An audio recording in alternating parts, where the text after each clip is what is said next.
we're emerging into Agentic Enterprise, right? So whereby vast majority of the enterprise would be run by these autonomous intelligent agents.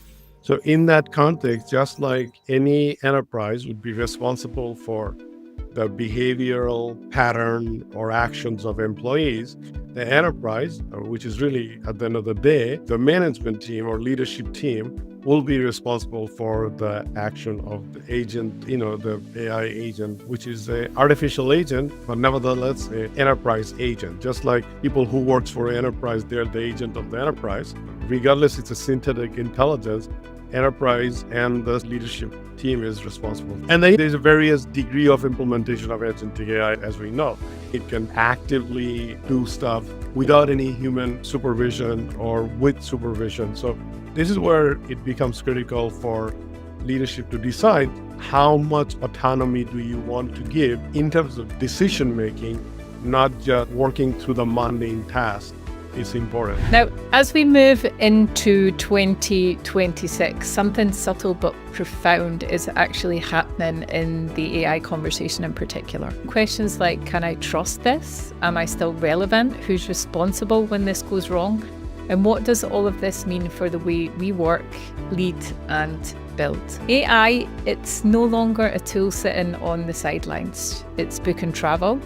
It's drafting contracts, it's approving decisions, it's talking to customers, and it's quietly reshaping a lot of our careers. Deepfakes, we can no doubt not dispute that they look real, that agents are acting independently. Yeah. And this is something that Faisal, you and I spoke about last year. Productivity is up, but anxiety also seems to be too. And slowly, leaders are realizing that access to AI, it isn't the problem anymore. It's integration, it's judgment, it's responsibility. So in this episode, we've decided that we're going to unpack the top 10 questions that people are genuinely asking about AI as we head deeper into 2026.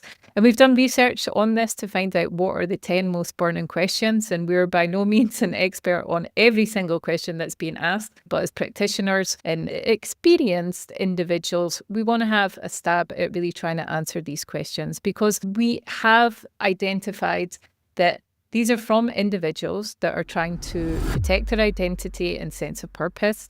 It's executives that are really wrestling with liability, trust, energy costs, talent pipelines, and what actually will make a difference to their companies and the world going into 2026 when the same intelligence is accessible to everyone. Convergence is a series dedicated to exploring the pivotal intersections of technology, business, and leadership. So it's quite surprising, Faisal, in looking at the multitude and array of questions that people are asking about AI. And last year we spoke a lot on Convergence about AI, the implementation, the consequences, both from a technological perspective, but also an emotional and psychological perspective. So I think that the first thing is like, if you were to personally identify, so we go back to 2023, 2024, we've got through a time where we're witnessing that there was this less disciplined approach to let's try and build everything, let's try and use AI, let's try and test AI. There was a lot of conversation around productivity. And now I think we're going into the efficiency era where there's a lot of analysts, especially, that are talking about this term of it being a period of premium reckoning, where the market as well is taking a little bit of a correction, where there's a lot of requirement for oversight, regulation, and also measurable, scalable analysis on what is the return of investment in AI. Now, one of the things and one of the questions that a lot of people, and this was number one question, who is legally liable when an AI agent makes a mistake? And maybe if we define that, so an agent AI or AI agent, it's something that can autonomously do something. So AI that can autonomously make a purchase, sign contracts, as we introduced at the start. We're emerging into Agentic Enterprise, so whereby vast majority of the enterprise would be these autonomous intelligent agents. So in that context, just like any enterprise would be responsible for the behavioral pattern or actions of employees, the enterprise, which is really at the end of the day, the management team or leadership team will be responsible for the action of the agent, the AI agent, which is an artificial agent, but nevertheless an enterprise agent. Just like people who works for an enterprise, they're the agent of the enterprise. Regardless, it's a synthetic intelligence. Enterprise and the leadership team is responsible. And then, and there's a various degree of implementation of agentic AI, as we know. It can do stuff behind the scene. It can actively do stuff without any human supervision or with supervision. So this is where it becomes critical for leadership to decide how much autonomy do you want to give in terms of decision making, not just working through the mundane task. It's important. Like, do you want an agent to, boot out a person like we heard in the airline who was on wheelchair because for whatever reason, and they use no human empathy, right? So in that case, the fact that is the enterprise who's responsible, and by enterprise is the C-suite or the leadership team who's responsible for the actions of an agentic, enterprise behavior. So there's probably a couple of questions that come from that. So if the enterprise is responsible, then surely they should be aware of the sort of fundamental capabilities of the agent or the agentic AI system. And I think that one thing that we need to think about there, Faisal, as well, is there's this illusion of competence and this fragility around the expectation as well that is demonstrated or expected by those that are implementing agentic systems in the environments that they're being put into. Because I think that when you actually take it out of a complex environment, if you're talking about showing a demo, an agent demo, then the likelihood that it is going to work is extremely high. So then there's the invitation that there's less of a necessity to think about this competence or the capability of the agent, because it works like a lot of demos, unless you've got a demo effect, but there's the sort of expectation and outcome that it will work. Now, that being said, when you're thinking about the competence component, there's that situational question of when you actually put it into an environment, it doesn't understand the complexity of the enterprise. So if it is the enterprise's responsibility, then is that not extremely risky as well? Because you do have that context blindness. Being like an agent, you're built on like a frozen foundational model. So that must be really quite risky for 100%. Someone that carries that liability. And this is where that balancing act comes in, right? I mean, the exception that comes about in any kind of business life or whatever situation is not always driven by pattern, or it's not always driven by historical data, right? And frankly, the technology is not quite there either, right? Sounds like it's already here, but it's not quite there yet, right? So there's that element to it. So if you're talking about, let's say, 2026 or 2027, let's just look at that next 24 months.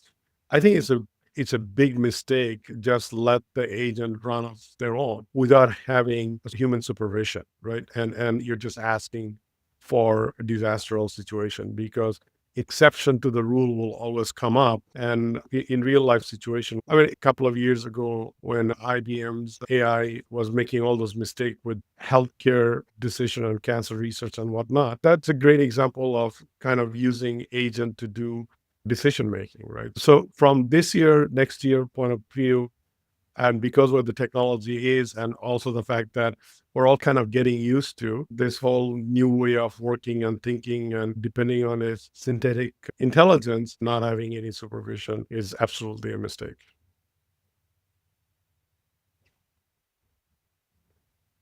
And that's the interesting point as well. And that's what I've been thinking about in my head when you're talking, because it's still the interaction with the system. It's still a human interacting with the system.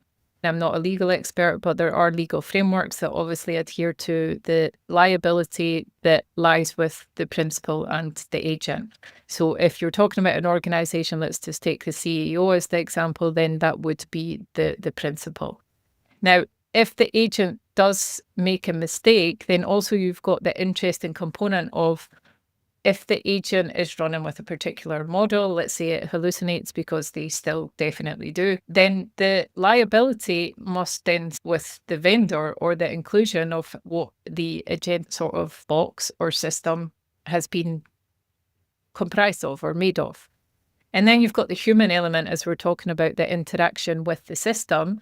So let's say I entered a prompt and it was actually my prompt that caused an error. Maybe I incurred a 1 million procurement error because of my prompt. Then an organization has a lot to deal with when they're talking about the liability and the education of how to Yeah, use absolutely. And, agentic systems. and in the ecosystem effect, right? One of the questions we have later on is that do you use commercially available large language model, or do you use a skinny down, a private cloud and private model? But let's say you're using vendor infrastructure, vendor models.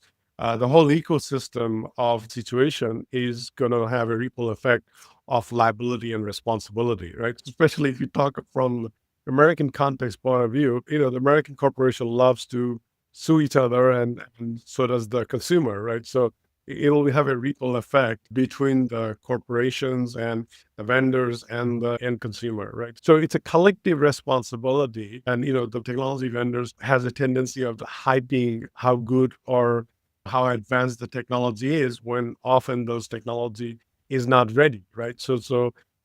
But that as we talk over and over again, this is not like any other technology, right? So the impact is much bigger than you'd have otherwise. And that's the components and the complexity that comes in when you're talking about the impact that is actually at play. So let's move on to the next question, because there's so much to cover, and obviously the 10 questions, at this speed, I don't know if we'll get through them all, but let's look at the next one in terms of, so this one, I was surprised by this. So someone's question is, how much water and electricity is my AI usage actually consuming? Yeah.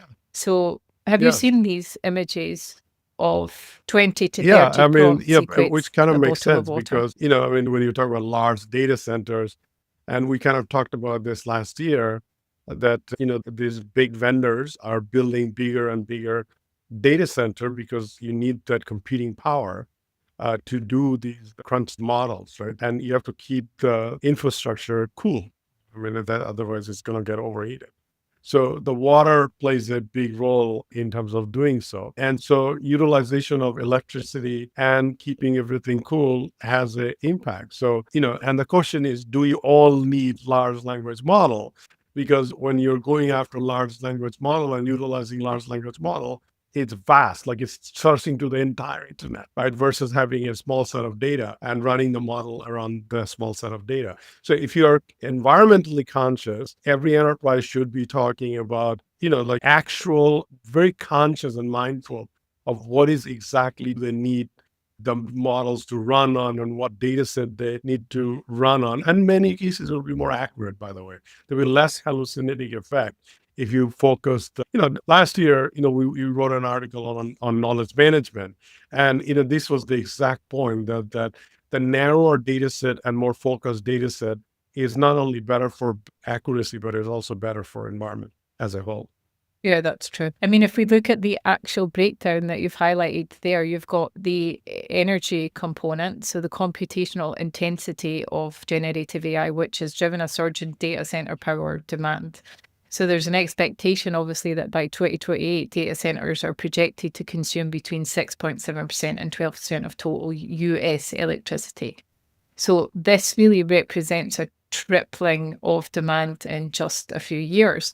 And that's obviously an AI multiplier with, as you've mentioned, the generative AI query that is consuming up to nearly, 10 times the electricity of a traditional Google search. Then we've got the water footprint that we started the conversation with, an analogy that I think a lot of people are familiar with on LinkedIn. There's a lot of images.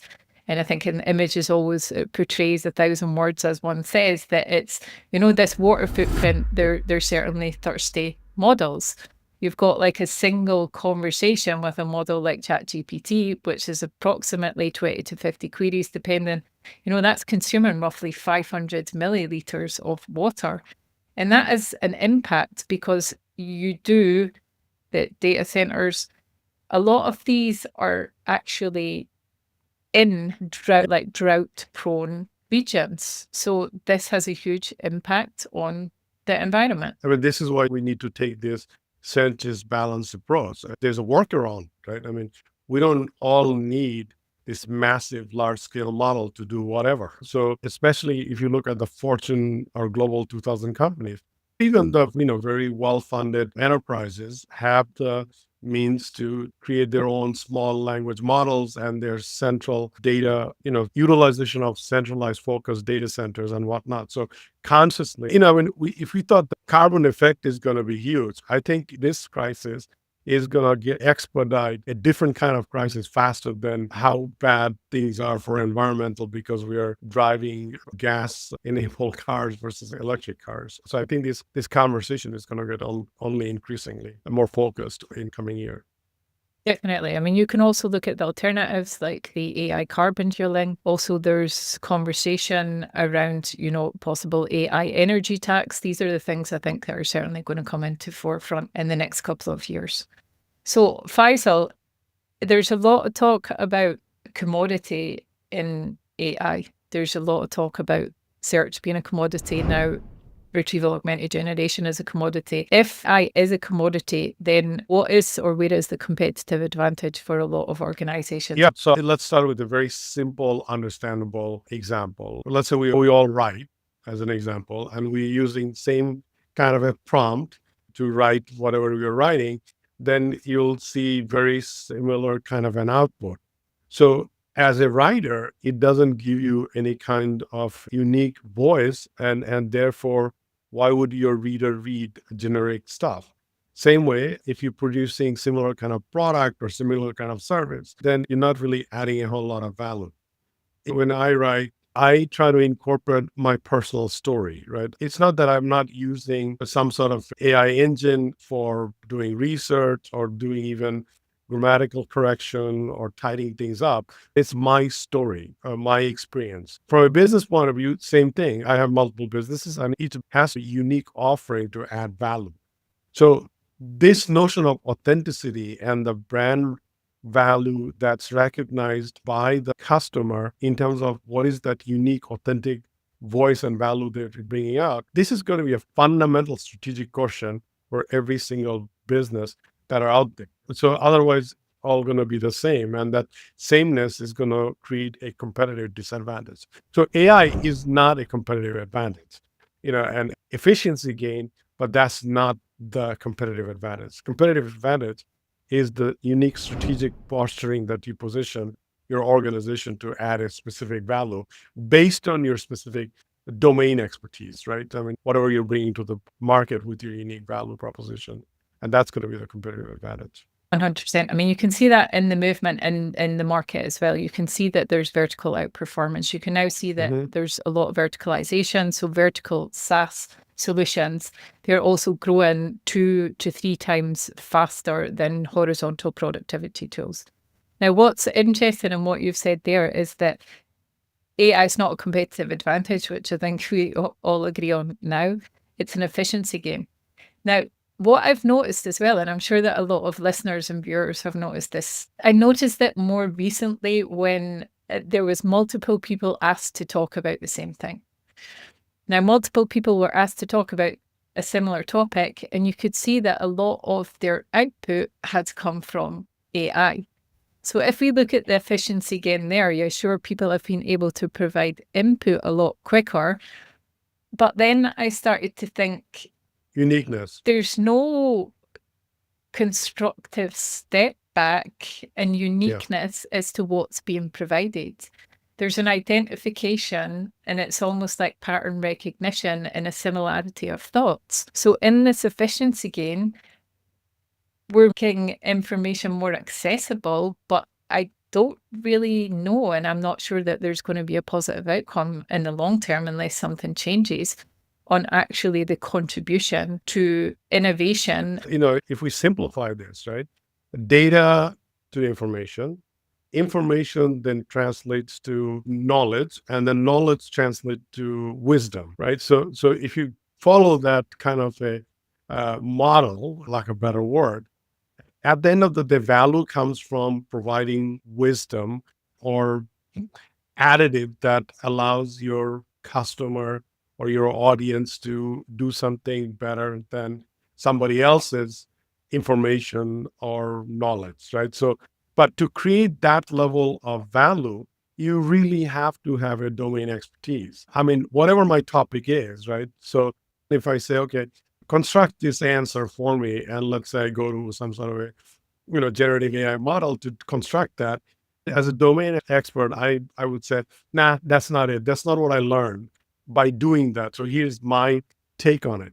So if you're just taking whatever is output that you created, an output, I don't mean just, communication piece or writing, under a product, service, whatever the strategy, right? You can go to any kind of generative model and say, okay, create me a strategy, and it will give you like a 6-step strategy for doing whatever.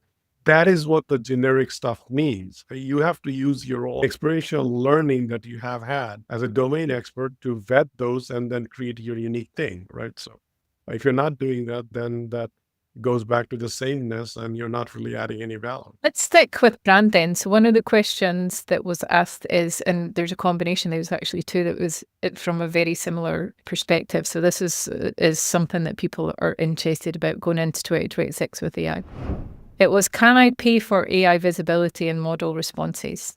And another question was also about, will GEO replace our entire SEO marketing budget? So this is very much from a similar sort of brand angle. I mean, there's, on the one hand, the question of, is it a good idea that everyone now goes down the whole SEO, GEO strategy of similarity and pattern? But is it possible that can people pay for AI visibility? Yeah, vendors, right? So, and we already know that the models are highly biased. So the question is, it's both a ethical, economic, and a legal question, right? Now creating models that, let's say, Lauren's, content is better than Faisal. So every time somebody asks about content on podcast, we'll highlight Lauren because Lauren paid for it. Then it's a strategic disadvantage. But we've seen that with Google for years and years. It's not an unbiased search engine, right? It's a biased search engine because you could have, they kind of remedied it a little bit by saying these are sponsored content and these are not, to be fair. So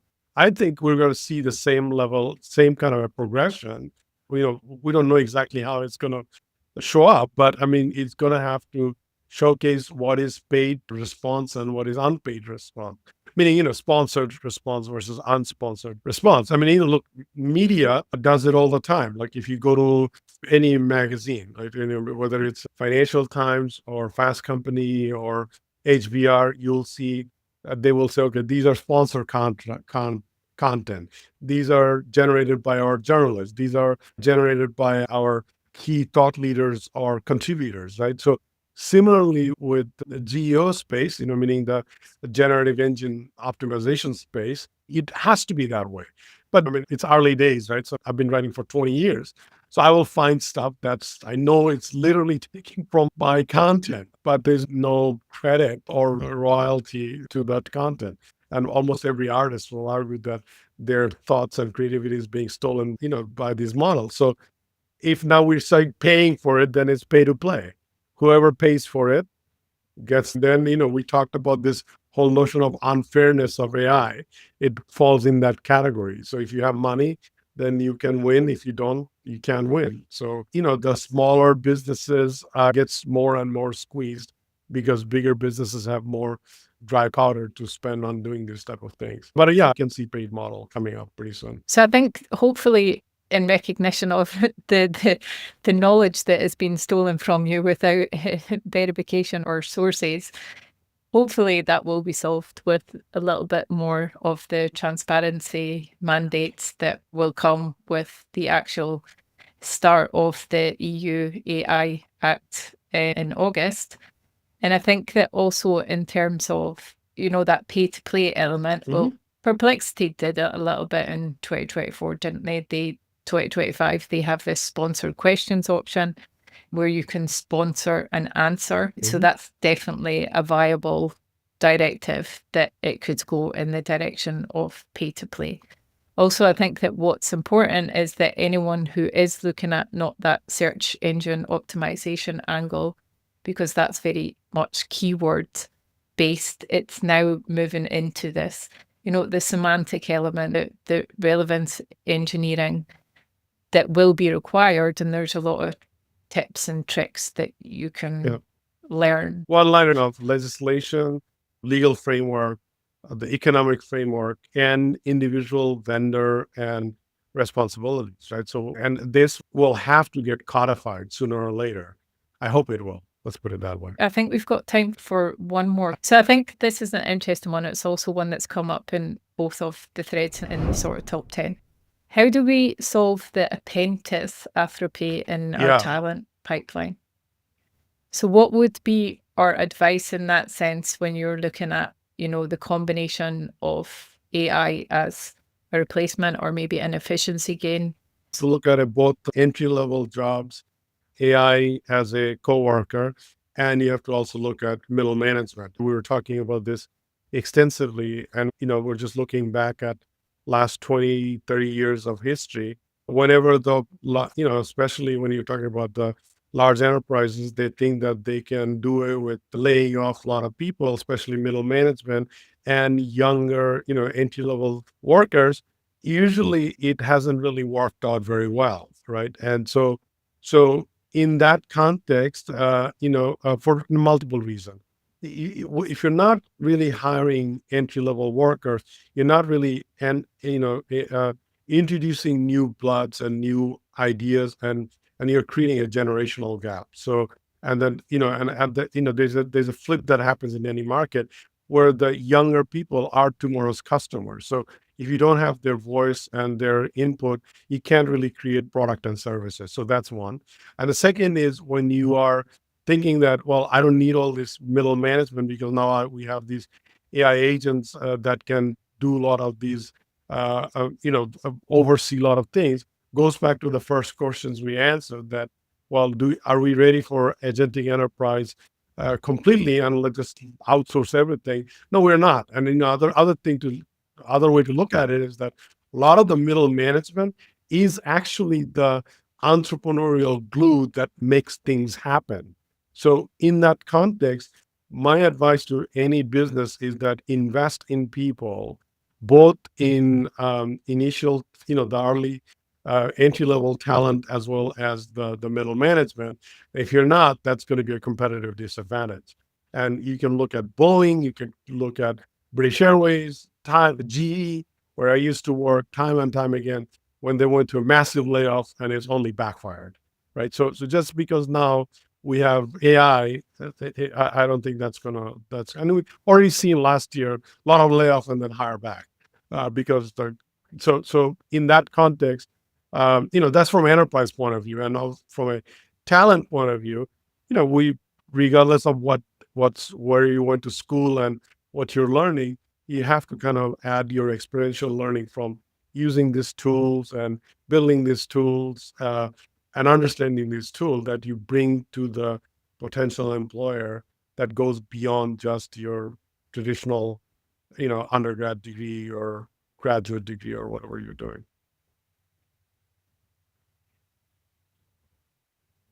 Yeah, I would agree. I mean, there is the indication that also 2026, 2027 is the rise of the digital employee, but it goes back to the conversation that we had at the start. There's not the sort of environmental setup for an organization to be fully agentic. So there's still this opportunity for, active execution to be supervised as well. And also for this AI human apprenticeship that still does very much need to happen. That you've still got young talent, and even though there's talent that, there's a replacement of, maybe there's coding being replaced by AI, there's research, there's drafting, there's this sort of organizational confrontation with like a hollow middle. I'm still very much of the opinion that it has to be an AI human sort of apprenticeship at that level, which means that they still need Yeah. that specialized knowledge. They still need the education and being able to audit almost what is happening from an output of like agentic AI. So you're really hiring them for learning agility and That's expertise absolutely rather right. than You know, just like and a I think technical that's, skill set. I would I don't say. think that's changing this year or next year or even 2028. Maybe it will change 3, 4, 5 years from now.